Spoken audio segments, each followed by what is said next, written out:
This week's guest on the podcast is one of my amazing friends, Katie Wilkinson, and I love the way that she describes what she does. She is a quantum creatrix and an embodiment mentor, which we're going to dive all into the quantum and manifestation and business and wealth creation and like all of the universal laws and all of the fun, juicy things that I like to call knowing about the quantum and manifestation like the cheat codes to life. So I'm excited to be here chatting to you, the queen of all of this, Katie. So thank you for being here. And I can't wait to see what we uncover in this conversation.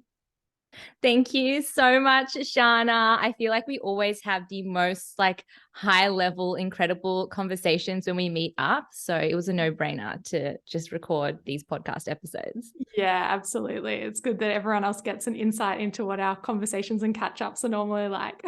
Yeah, for sure. Yeah. And I will also say you're an amazing kinesiologist. So we'll be diving into that mind-body medicine and somatic healing and all of the good, juicy stuff today. So let's get started by just talking a little bit about your story and how you got into this world and into like quantum and manifestation and mind-body medicine. Yeah, well, this story is a long one. I'll try to condense it, but it actually started before I was even born. So my parents are massively into personal development. And I'm talking like this is over 25 years ago when it wasn't as mainstream as it is now. And I'm really grateful and blessed that they got into that really early. But my parents would always attend motivational seminars, be reading these books. And my mom, when she was pregnant with me, attended this motivational seminar where she saw this woman speaking on stage, and she said she had this intense urge of, I want to do that. I'm going to be a motivational speaker. And she said she had never, ever had that desire. She didn't want to be a motivational speaker. That's not something that she'd ever dreamt of. But she said she only had it when I was in her womb. So she said, that wasn't me. That was you as a fetus saying that you wanted to be a motivational speaker. And growing up, I'm like, no, like I was so shy, introverted. That's not for me. But now, how I have, gone along in my journey, I'm like, yes, like I have visions of myself speaking on stage in an auditorium room full of people. And it's just so crazy how, my mom tells me that story and where I am today. So along that journey, I had been exposed to personal development from a young age. We weren't allowed to listen to music in the car. It was only personal development tapes. And at the time, I absolutely hated it. But now I'm so grateful because it has been embedded into my subconscious. When you're ages 0 to 7, your brain is like a sponge. And now my dad, who loves to listen to every single podcast episode that I produce, he says that it's uncanny because I sound like the people that he used to listen to on those tapes. So they really set me up for a great life. But I wasn't super into it when I was doing it actively. It was just passively in the background happening like that. And then when I was a teenager, I ended up having chronic fatigue, chronic pain, and illness to the point where I had to actually drop out of school. So I became bedbound, and it was a real turning point in my life. It was a rock bottom, but also such a gift because it made me sit down and reflect on all the ways that I was being unaligned. I was following the path that the collective wanted me to, or school, but not actually the path of my deepest desires and my heart. So through that, I embarked on this really deep journey of healing, of recovering. That's when I found kinesiologists and, naturopaths and going down that route. And that's when I also opened up into doing the active personal development work. I mean, I was stuck in bed for hours and hours each and every day. What else was I supposed to do except watch YouTube videos and read personal development books? And that's when I stumbled across manifestation. I was like, oh, this is what manifestation is. This is what I've been doing my whole life. This is everything that, these people have been talking about on these tapes and that my parents have been talking about, but they just never used the word manifestation. And now this is where it became really almost tangible. I had this framework and these universal laws of the universe that I could actually use and apply. So that's when I started really practicing it. I used it to help me heal, to get my first dream job, to then study kinesiology and mind body medicine, to start my business. And now I'm absolutely actually thriving. The life that I had even just 5 years ago was completely different to the life I am living now. So it was really a whole entire build up in my life from, you know, my parents setting me up from a young age, and then also myself going into, you know, that almost hero's journey that we have of, you know, meeting your darkest moments and your shadows and then rising up again, like the phoenix from the ashes, and now teaching other people through my own life experience and journey. Yeah. Oh my gosh. I'm loving this. And your story, I can't believe I haven't heard this before, but I'm just picturing little like 3-year-old Katie in the car listening to like Tony Robbins or some other amazing thought leader. That's so cool. I love that your parents brought you up in that way and that did like program your subconscious with so much empowering information and knowledge and tools. And it makes so much sense why now you're like a walking encyclopedia of personal development, especially once you've added in all of the additional study you've done throughout your life. So yeah, that's so cool. I love hearing that. I wanted to touch on what you mentioned around the rock bottom you had and ending up bedbound, and the way you actually see that as a gift now. I'm like a huge advocate of that and being like, there's always gifts in the rock bottoms and the ability to rebuild from that place. So I'd love for you to talk to that a little bit. And if anyone that's listening now or watching now is going through a rock bottom, what are some of your tips and advice to be able to navigate that time? Yes. So when you're in a rock bottom, it's so hard to see the blessing and the gift. So that's the thing. But you need to realize that there is actually a law of nature, which is the law of cycles, that everything has this cycle, this ebb and flow, whether it's a day and night cycle, whether it's a menstrual cycle, whether it's a cycle of seasons of summer and winter. There's always going to be a period in our life or in a day where there's that darkness. And inside that darkness, it's not actually a negative, but we need to see it for what it is. For a reflection period like winter, we need to shed the old in order for the new leaves and the new flowers to actually bloom. And so I do believe that we all go through these cycles in life. We actually do have to hit rock bottom in order to then come out the other side even greater and even better. And whether that rock bottom is something physically, mentally, something, you know, where your circumstances have changed around you, it's being able to understand and connect to your higher self, because you only ever understand in retrospect, right? In that time, you might not be able to see it, but the universe is always redirecting you to something better and to something greater. But this is the part of the unknown of the quantum. If you knew, then you'd be recreating the past. And so we're putting ourselves into this, you know, you see it as a predicament, but it's actually a treasure, a blessing, in order to actually find something new. Because if you keep living your life chugging along in the same old patterns, you're not actually open for something different. And so often, you know, always our higher self knows what is best for us. The universe knows what is best for us. And our logical mind is actually very limited in that capacity. And so looking back, even right now, look back at all your, you know, so-called negative situations. Look at all your rock bottoms. How did they serve you? How did they lead you into something better, right? And so your body is always also communicating with you. So in my circumstance, that rock bottom was fueled by, you know, chronic fatigue and chronic illness. And when you actually look at the energetics around that, it's your body pressing pause, telling you to stop because you've been so unaligned. So you can actually reflect and move on to something better, right? Chronic fatigue is just, you know, the culmination of deep unalignment in your life. So your body is resisting to tell you that you're on the wrong path. You need to actually redirect and switch. And that's what it really did for me, because especially if you're working so hard, hustling so hard, you're not having any time to actually sit and reflect. What does chronic fatigue do? It leaves you bedbound and you have no option but to face yourself. And that's really scary for a lot of people who are constantly keeping themselves busy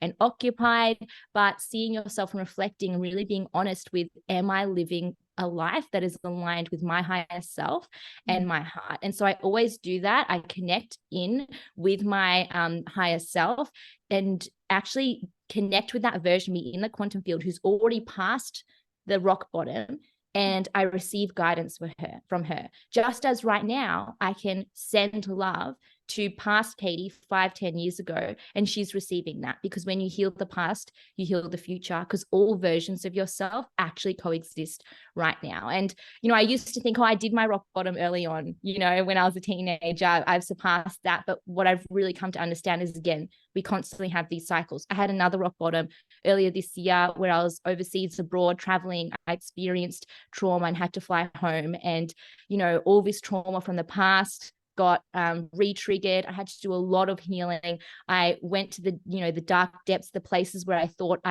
didn't ever have to go again, when I thought I'd been so healed, but the universe was inviting me again into that darkness to rise up. So in the moment, yes, it can be very, very difficult, but know that you always know in retrospect, and it's always a gift and always a blessing. And I remember as well, when I was in that moment, when I was chronically ill and in that fatigue, I said to myself, when I get better, I promise to live my life to the fullest. I promise to make the most of my potential, because up until that moment, I wasn't. And so when I made that promise to myself, I really took the reins of my life, and I stopped letting, my subconscious and past patterns take the driver's seat. I was going to say yes to every single opportunity and no longer be, stuck in fear and doubt and insecurity. And so that promise in itself completely changed my life. And that's why I've gotten to this place, so quickly in my life and created the success because of that promise, because that promise changed my identity and changed my embodiment, changed who I was. I said yes to everything, every opportunity. I continued to persevere. And when you experience something so extreme as chronic fatigue, showing up online, building a business, these things are easy peasy compared to the struggle and the adversity that I experienced in that stage. So that's kind of the perspective that I have on that after experiencing multiple rock bottoms in my life. Yeah, that is so powerful. And as you've mentioned also, like, you're such a beautiful example of someone who's gone through a rock bottom and really used it to turn your life into such an incredible experience and really live and create the life of your dreams. Like, you're now running a business you love, impacting the lives of other people, spreading this positive message. Like, it's so amazing to see what you've created for yourself and all the fun you have along the way as well. Like, all of the trips that you go on and the shopping trips and like all the things that you do for fun and to fill up your cup. So it's like a beautiful example for people who may be in that situation or have been through that also, which everyone kind of goes through their own versions of a rock bottom, to see that it's like you can come out of that and you can rise to the top after that. So it's like it doesn't end there. Like, this is all just part of those cycles of life, as you said. Yeah, for sure. Yeah, such powerful stuff. And you mentioned connecting in with your higher self. I'd love for you to elaborate a little bit more on that for the listeners. Yeah. So essentially, I see your higher self as, the ultimate version of yourself connected in with your soul. And if you believe in also like reincarnation, we are able to experience multiple different lifetimes and able to connect to this version of us almost like, a God or the universe, but it is our ultimate higher self, our version of ourself who is living in her highest potential, who is embodied in her being. And so you can always use that as guidance. We often see ourselves as, this self, and then our past self, and that doesn't exist anymore. And that's it. And we're trying to continuously improve the current self. But what we don't realize is that we're never alone, that, understanding the rules of the quantum field, there are parallel lives coexisting all the time. Our past self, our current self, our future self, our higher self don't exist in actually past, future in like a linear understanding, but they're actually all layered on top of each other in the now. And that's what a quantum leap is. A quantum leap is you accessing a different version of yourself and jumping into that reality, or inserting yourself into that reality through embodying that version of you. And that's how I practice quantum leaping. And a quantum leap doesn't necessarily mean better or worse. You could quantum leap backwards technically, or quantum leap forwards, because there's no such thing as backwards or forwards in the quantum. It's all one. And so realizing again that everything is available to you, and your higher self is included in that. So you're able to access her receive her wisdom, receive her guidance. She's almost like, you know, your guardian angel. That's how I see her. Like when I experienced my rock bottom earlier this year, I really connected to that and felt her energy, you know, of her protection and her guidance and her wisdom that she was giving me during that time. And constantly, you know, asking yourself, how can I show up as this higher self, as this higher version of me, you know, this evolved version of me, and knowing that she's always there, always accessible to you. So that's kind of how I play with my own higher self. Yeah, beautiful. And such a good description of what the higher self is. And speaking of like descriptions, how would you explain quantum to someone who's never heard this term before? And I know this is like a huge thing. And I remember the first time I started learning about quantum, my mind was just kind of blown. But do you have like a short little summary that you can share with the listeners for anyone that may not have heard of it, or someone who's still a little bit unclear about what that actually is?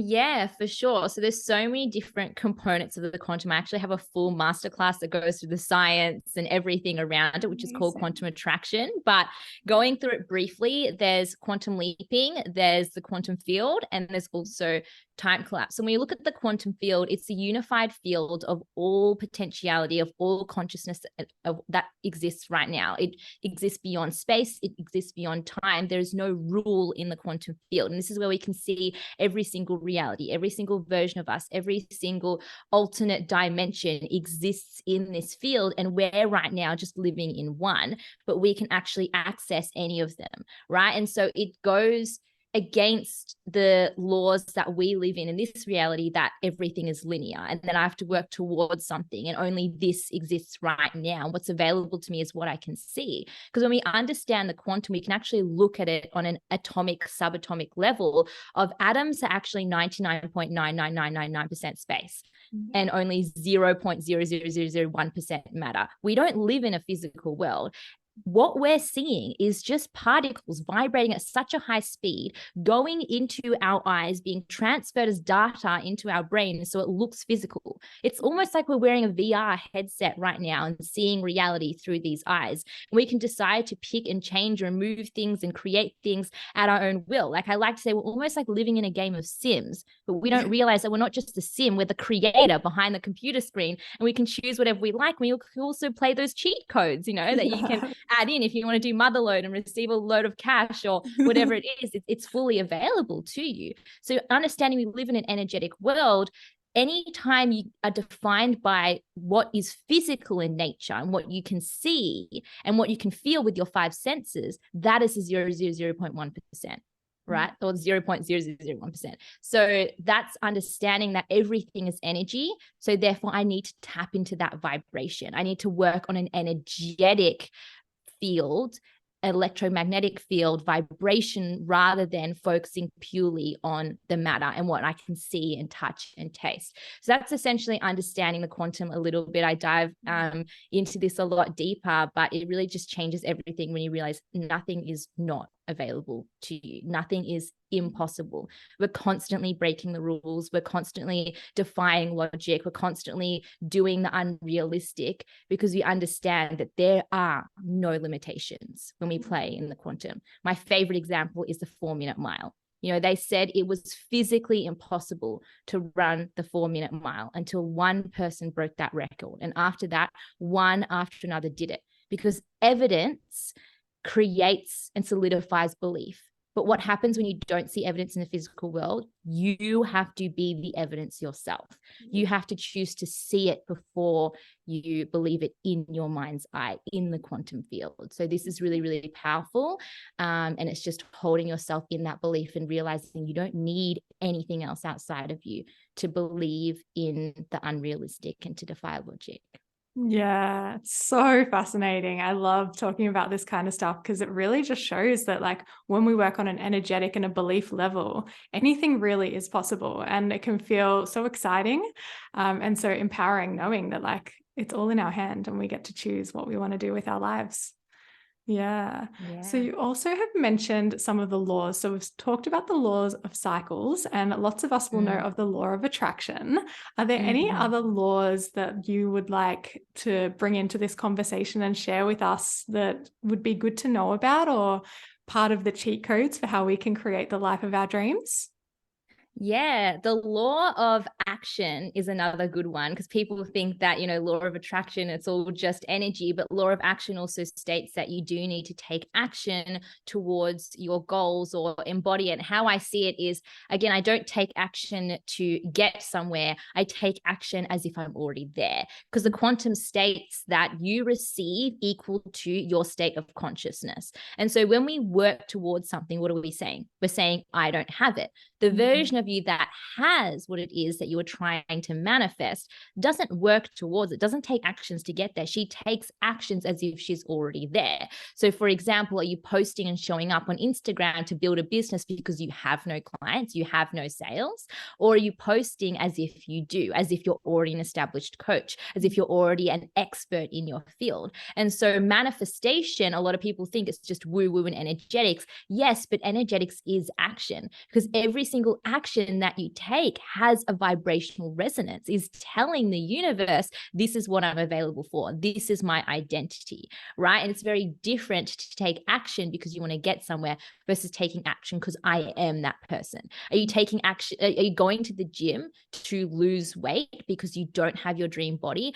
Or are you going to the gym because you are a fit person?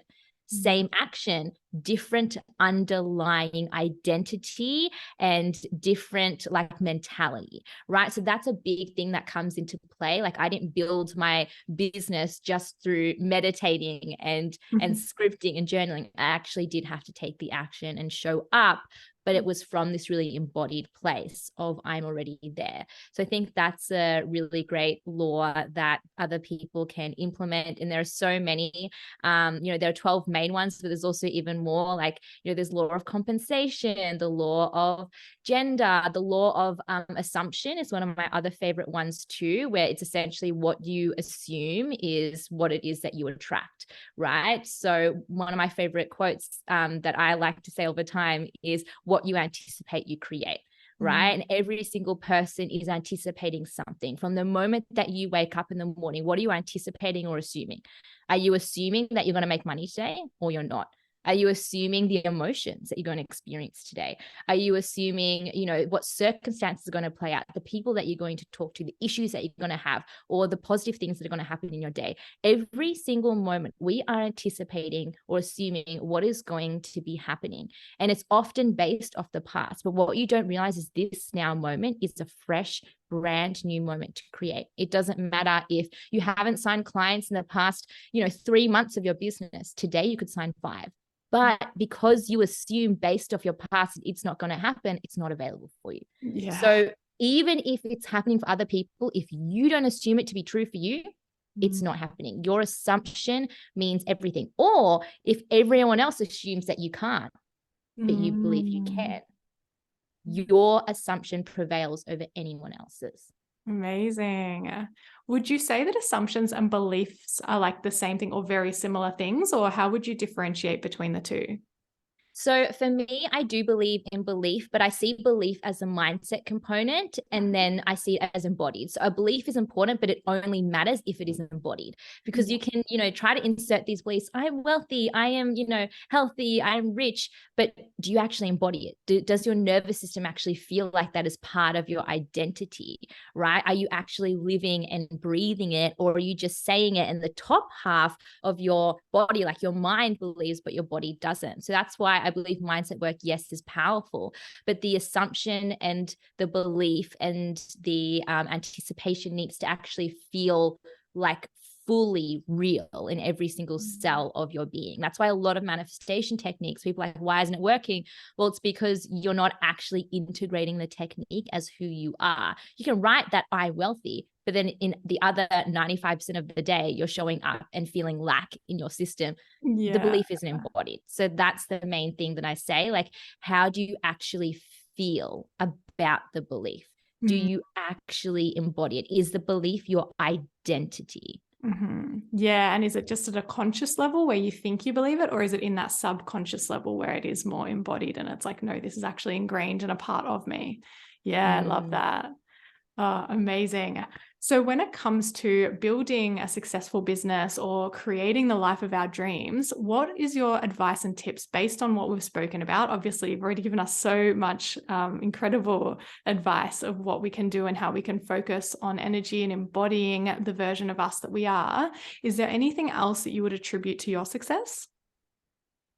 Yeah, I think the main thing is the embodiment. And so how, I do this differently based off the quantum model versus based off traditional goal setting is this. So traditional goal setting says set your goal and then every day show up and work towards it, which is great. But again, it's lacking that embodiment. So what I say is get clear on your goal, get clear on your vision, that version of you. Is it 10K months? Is it manifesting love into your life? Is it a house? Is it a car? Is it something that's not even tangible? Is it just, a way of living, a way of being? Is it just having a more open heart? Now that you've got this, I want you to write down all the details of that version of you.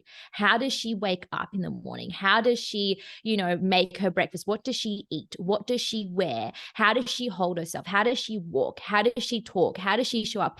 Every single thing needs to align, because the thing of a quantum leap is that it doesn't actually take time. The amount of time that it takes you to quantum leap is the amount of time that you become a match for your desire. So the amount of time it takes for you to become a match is the amount of time it's going to take. And so if you're living based off the past, then you're going to recreate the past. So I don't look at my goal and be like, okay, yeah, 50K months, I'm going to work towards that and post because I don't have clients. And so my energy is coming off desperate and I'm so attached and all this. It's like, okay, how would the version of me who's already making 50K months show up? How would she sell? How would it be different? And you can feel the slight difference in the nuances between the energy. Yes, she's maybe still selling regularly. She's showing up every day, but her energy, the underlying undercurrent of that is that she's more at ease. She's more at peace. There's no chasing. There's no grasping. There's no attachment. It's just, I'm already here. There's no lack. And this is something that really helped me when I quantum leaped to, I think it was my first $20,000 or $30,000 a month. I can't remember exactly.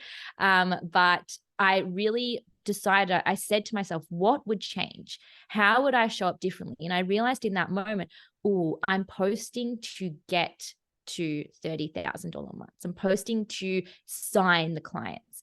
And I really thought to myself, if I had already made $30,000 this month, and it was early in the month, if I had already made that money, how would I be showing up for the rest of the month? And I realized I wouldn't be posting like a mad woman. I wouldn't be trying so hard, so desperately to make it work. I'd actually lean back a bit more. And so that month I posted less than I'd ever done previously. And I hit my $20,000 or $30,000 goal.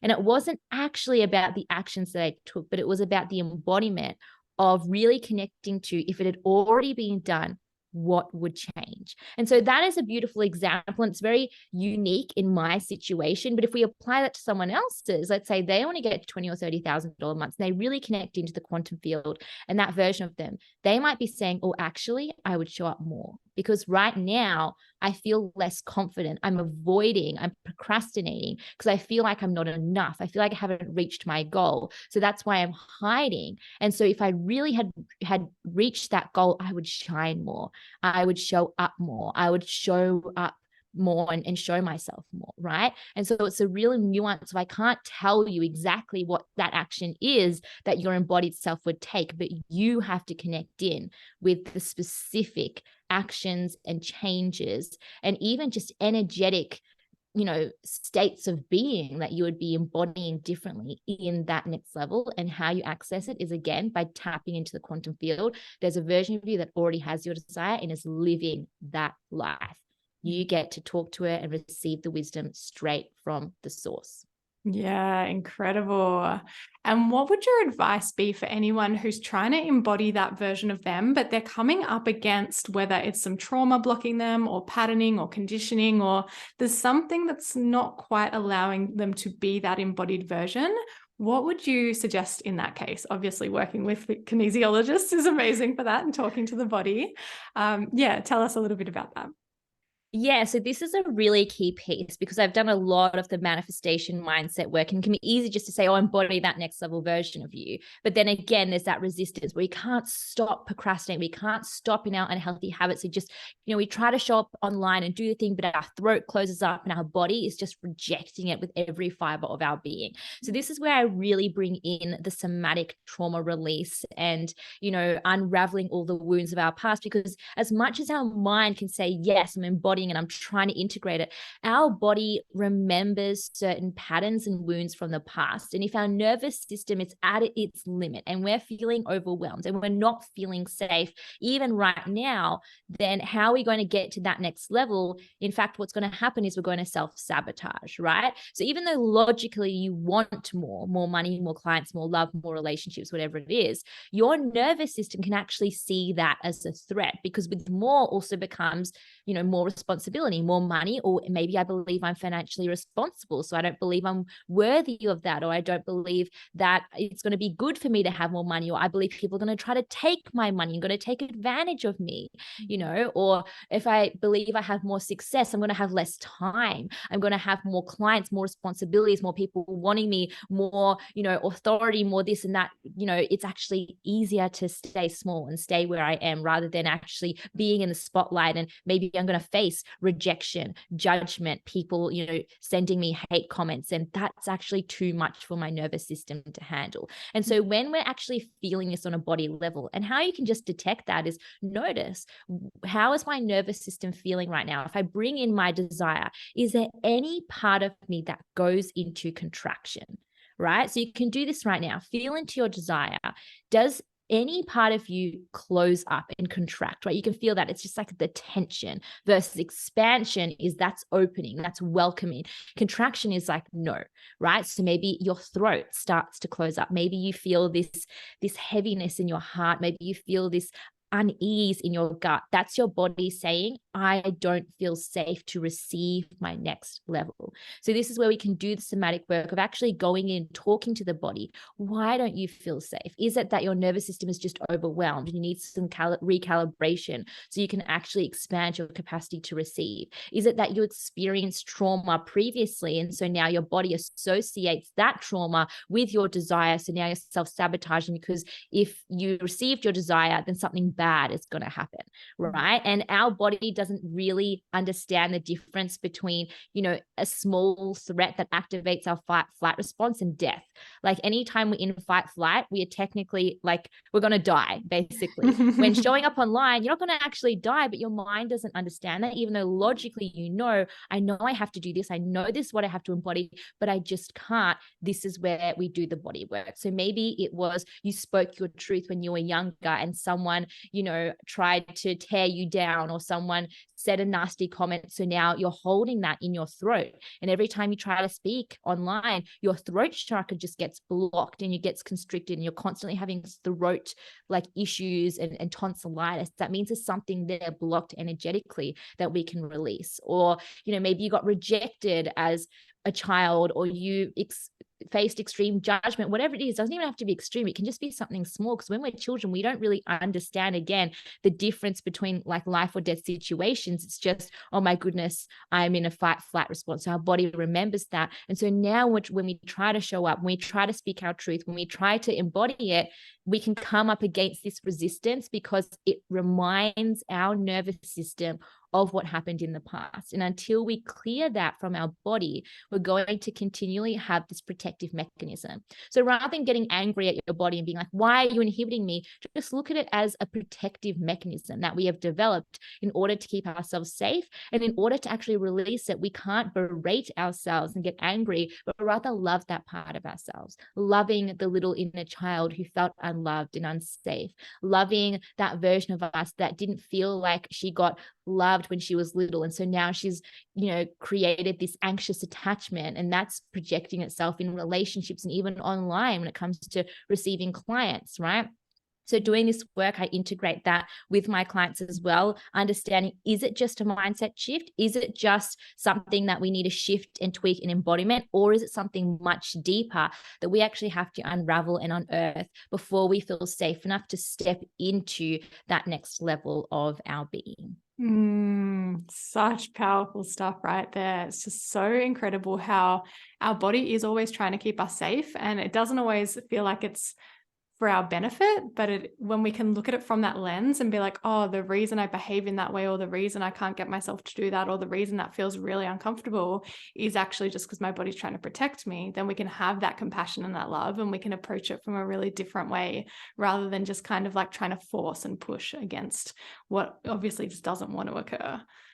Yes, Yeah. exactly. Your body's always trying to work with you. When you can stop seeing it as the enemy, that's when you can really work together with your body. Yeah. And actually, this takes me into my next question perfectly, because I was going to ask about the connection between different ailments and illnesses and the energetics behind them. You've already mentioned the one around adrenal fatigue being a pause button. Our body's just like, no, you need to rest.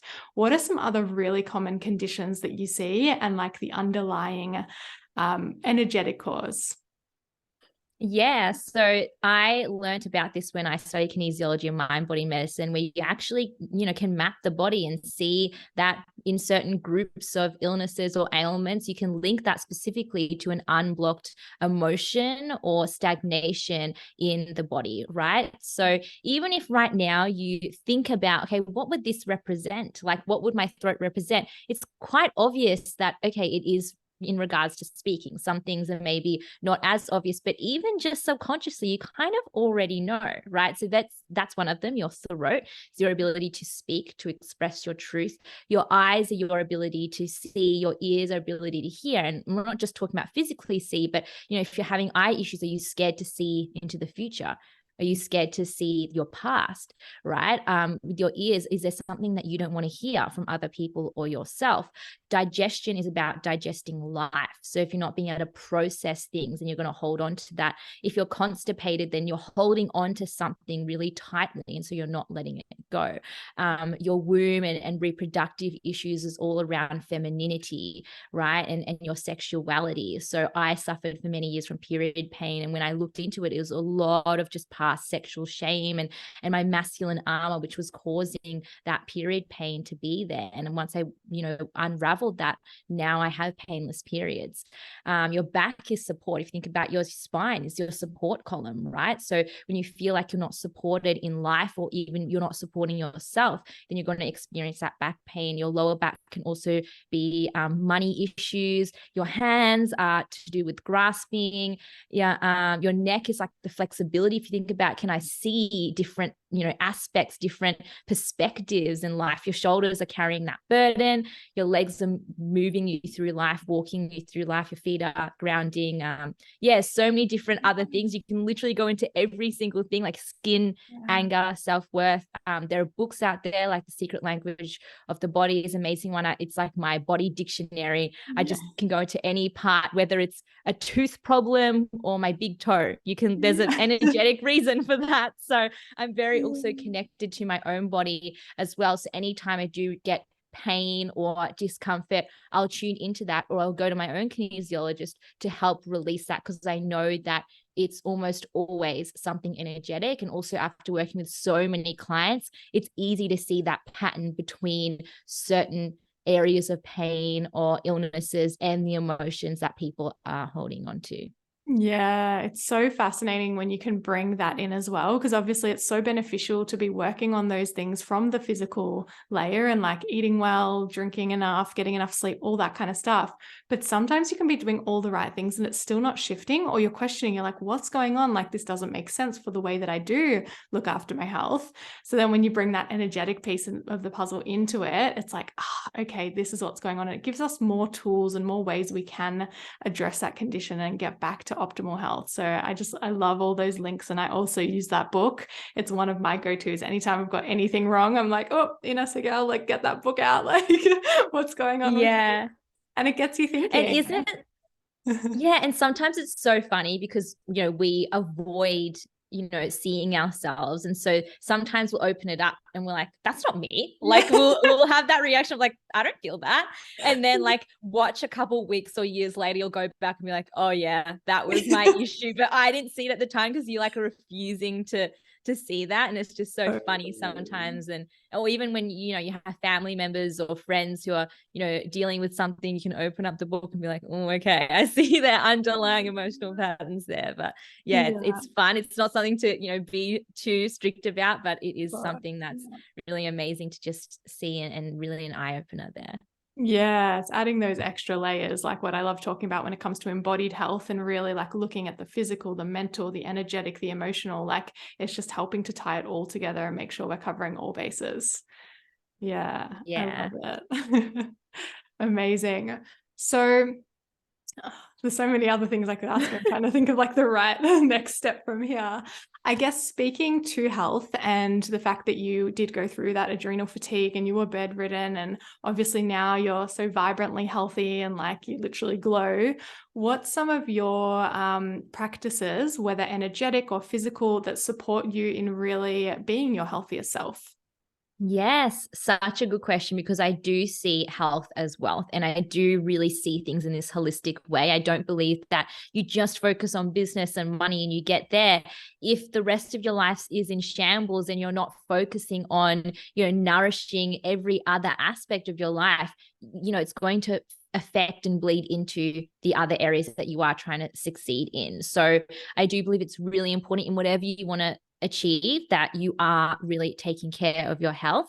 One thing that really helped me is, again, the embodiment of the identity. When I was ill, and this is what a lot of people do, is they start to integrate this victim mentality. That I'm sick, this is just who I am, this is just my life. And it almost becomes like an excuse, like, oh, I'm not achieving this in life because I've got this illness. So I can't do that because I've got this problem, or, you know, I can't go out because of this. And it almost becomes, you know, this thing that you're feeding, and you say you don't like it and you don't want it, but then you're almost also feeding into that of like, this is who I am. So I had to really break that down and realize, okay, if I kept feeding into the identity of I'm a victim and I'm sick, then what's going to happen? I'm going to perpetuate that. So my journey of healing started with this identity of, no, I'm no longer sick. I no longer want to be sick. Even if my body still is presenting with symptoms, I had to really access that version of me who could live her best life. And I did this so much to the point where when I was bedridden, my body wanted an outlet to express. And so even though I couldn't physically do things, I would literally have dreams where I was doing extreme physical activity. Wow. I would dream of skiing, of skydiving, of, you know, of snorkeling, of swimming. I would have these crazy dreams because my body physically couldn't do it, but I was tapping into that version of me that could. And so it was coming out in my dream world, right? And so it's really interesting how our dreams also represent these different parts of ourselves and this different expression. And now I don't have these crazy dreams because I don't need to, because I'm doing it physically, right? Yeah. So tapping into that, believing, you know, I went from literally so weak, so sick, to now I go skiing, I lift weights, I'm so healthy. And it started with that embodiment piece. I believe it doesn't matter what else that you do, if you don't believe that health is your birthright, then it's not going to happen. And remember that your body is the best healing mechanism that you have. Your body is made to heal itself. So just believe in that. And then other things as well, you know, balancing your nervous system. If your nervous system isn't regulated, it doesn't matter how well you eat or the water you drink or what exercise that you do. It's not actually going to help you, because your nervous system is in this state of either run down or fight, flight, all this cortisol in your body, which is then going to lead to excess weight gain. It's going to lead to food intolerances, indigestion, all of that. So nervous system regulation, really important. And you can do that simply through making sure you have calming morning and night routines, getting your sleep on schedule. Like I'm big on like sleep, red lights, taping my mouth, like I do all those things, journaling in the morning, not using your phone first thing in the morning, breathing practices, again, embodiment practices. And what I mean by that is like moving your body, like releasing things through ecstatic dance, you know, talking to your body, seeing what it needs, you know, just not watching too much crazy TV and all these things that just activate us, not watching something while eating. That's really bad for your digestion and your nervous system. So I would say that that's the second step of like really helping your nervous system, because when you're in a state of parasympathetic or rest and digest, then your body will actually be able to heal and take on everything that you were doing. Because a lot of people, you know, they're doing all the exercise and all the hit, but their nervous system is in the wrong state. And so the exercise actually, they're gaining more weight because of the cortisol, right? Or if you're doing hit in the wrong part of your cycle, in your luteal phase, your menstrual phase, you're going to gain excess body fat because it's the wrong alignment, right, for your hormonal profile in that time. So just looking into these things, you know, and one by one, just leading yourself into what is feeling good for you, and just seeing it as like a fun experiment, and seeing it something that you get to enjoy, like cooking great nourishing foods, and, you know, looking after your body and exercising because you love your body, and finding a way to do that feels good and nourishing, rather than doing it from, you know, punishment, or I need to lose weight because I'm fat, or whatever it is. So just that's kind of how I would say I started my journey, and now I'm very into health. But rather than getting so overwhelmed with like all the different things, just starting with the basics of embodiment, nervous system, and then, you know, am I eating the right things? What am I putting into my body? Not just physically, but what am I consuming mentally as well? So important. I think when we think of diet, we do just think of food and drinks, but it's so true that like everything we watch, everything we read, everyone we're around, the environments we're in, it all impacts our health. So when we can actually start zooming out and getting that real holistic picture, we can make even bigger change. Yeah. Yes. I was going to ask you about, it's completely gone now. Oh, no, it's back. So you mentioned the nervous system and how important it is to regulate our nervous system, which 100% agree, because when we're not regulated, we're in fight or flight, and our digestion's on the back burner, our immune system's on the back burner. It's just things aren't working properly. So from like your mind, body medicine and kinesiology perspective, are there any, of course, you've mentioned like sleep and breathing and those kinds of things, but are there any like cool kinesiology tools or hacks of things we can do to help to reset our nervous system or down-regulate our nervous system? Yeah, well, when we, you know, work with clients in kinesiology, we obviously do the muscle testing. So that's something that is almost like a hack where, you know, you might do something generalized and broad and lead someone through, you know, a nervous system visualization or something, but we can actually muscle test and be like, okay, what is going to be the most effective for this person right now to get them dropped in, right? And a lot of the time it is body work, because when you're activated, when you're disembodied, you're in your head, right? You're thinking a lot, you're not feeling. And so a lot of the time when we get people on the table, it's getting them back into their body. You know, maybe it's doing certain touch to get them feeling again. Maybe it's touching certain pressure points. Again, just your nervous system needs that sense of safety and feeling like I'm here, I'm grounded. And so sometimes a lot of our sessions, so people who come in and are just like crazy, like everywhere activated, it's like we don't dive into, you know, healing and trauma, all of that. The first thing is, can we get this person in their body? Can they just like be here? And so, yeah, with muscle testing, I mean, that's something that you can do yourself, even easily with your fingers or your arm. And you can actually ask your body, what is it that I need right now to help me in this moment? Is it that I need deep breaths? Is it that I need to move?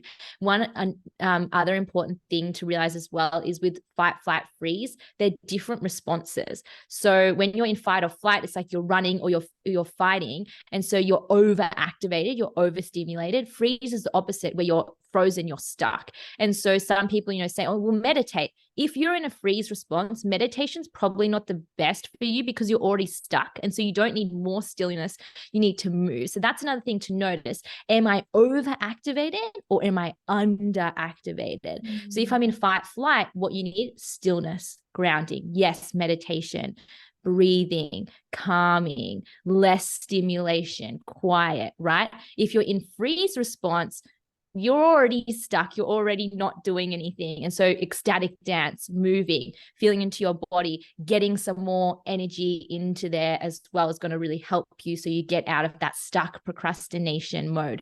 When you're in fight flight, you can do movement, but do it from a place of like, I'm releasing the energy from my body rather than trying to get more energy, if that makes sense. Like shaking is a good way to like release energy from your system.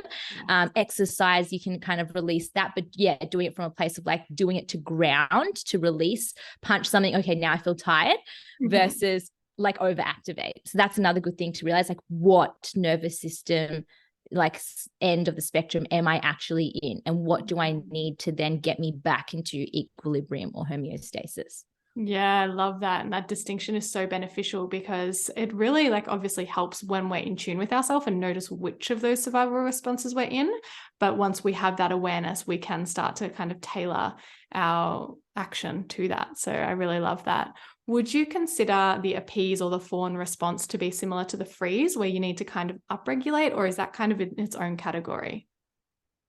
We didn't really learn about that so much. Like when I hear about that, it sounds again more like that freeze response, because it's like you're giving in. You're not really like, when you're in a fawn response, so you over activated like fight or flight. It's like you don't really have that response. So I would say it's probably more so on the freeze, and you can just feel into your body. What are the actions that I'm taking? Because people often see it as like, well, I'm not fighting anyone. I'm not running away. I'm not frozen, but it's just in the small things. So how to identify, like if you're in fight, you're very argumentative, you're defensive. It's like everything's out to attack me. I need to, protect myself. That's what fight looks like. So, these people who are keyboard warriors, they're in fight response. They're trying to get an argument out of you, right?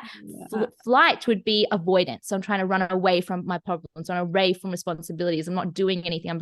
I'm procrastinating. I'm in that kind of response of like, not like maybe you have, avoidant attachment styles. It's like that avoidance because you're fleeing.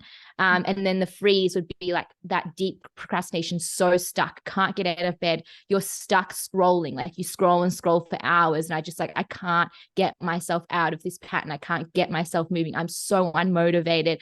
I'm just constantly stuck in life and energetically. So that's what freeze would look like. So just noticing in that's kind of how you can differentiate there.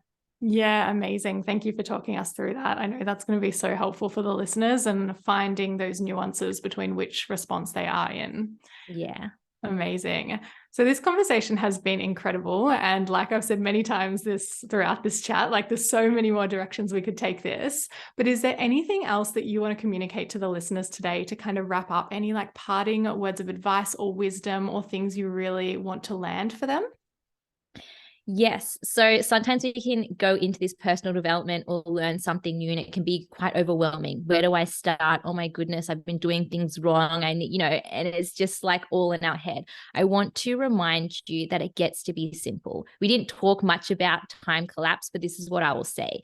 It's already done in the quantum field. The version of you, again, that has your dreams, that has your desires, she's already there. So all you need to do is tap into it and receive it now. Stop waiting for the next thing, because then you're in time. Every single time that you play by times, you're waiting or rushing or you're impatient, you're saying that you're not in the now. You're not in the quantum field.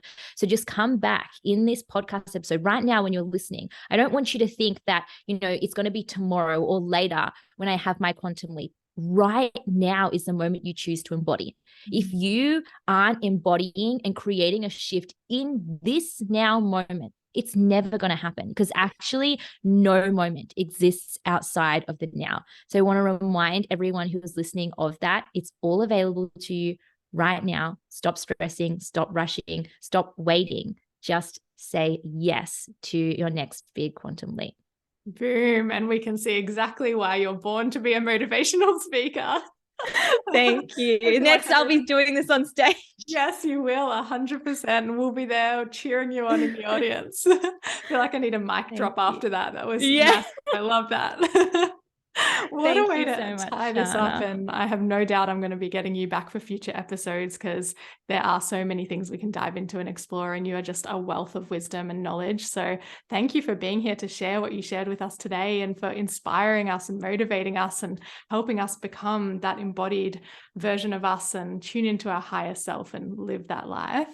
Where can the listeners find you and continue to learn from you and follow your journey and sign up for all of the amazing things you have to offer? Yes. So I have two of my own podcasts. One is called Abundant Attraction. And then I have one with my sister, who's also a kinesiologist and coach as well, called Conscious Queens. So you can find those on Spotify, Apple Podcasts, all the platforms. And then I am most active over on Instagram. So my username is at katie.wilkinson with two N's at the end. I post every day on there, have lots of content on there for you to learn more and dive deeper into this world. If you are wanting to really get a head start on understanding the quantum and implementing that, I recommend you start with my signature masterclass called Quantum Attraction. This is the quantum physics 101 behind manifestation, quantum leaping, accessing the quantum field, and time collapse. So this is really going to help you, get all of this logic understood, but also start to implement this into your everyday life. Yeah, so amazing. I have no doubt that's going to be jam-packed if it's anything like what we've just seen through this snippet here. But thank you so much for being here, and I look forward to our future convos on the body. Thank you so much, Shana. Bye, everyone.